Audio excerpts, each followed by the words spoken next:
Hello everyone. This month we will be looking at the cycle of self-sabotage or behavior change skills. So last month we looked at thought distortions, and thought distortions hand in hand with this skill to be able to identify where our behavior kind of gets off track. So this cycle starts with a trigger. Trigger can be anything. So it's just something that activates the cycle. So it could, let's say your boss calls you into their office and says, I have some concerns about your work.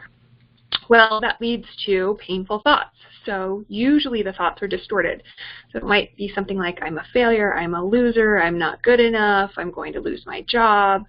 Then emotions might be panic, fear, shame, guilt, humiliation, which might lead to a behavior like emotional eating. So let's say you go into the break room and there are donuts. So you eat 3 donuts to get rid of those painful emotions.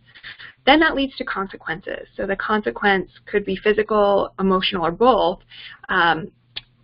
dumping symptoms or other unpleasant physical sensations, more shame, guilt, and that can lead into a new trigger if we're not careful.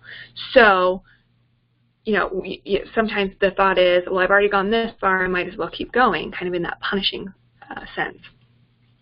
So pay attention to your behavior chain, and even if you just have urges to eat, you're probably in the middle of a behavior chain.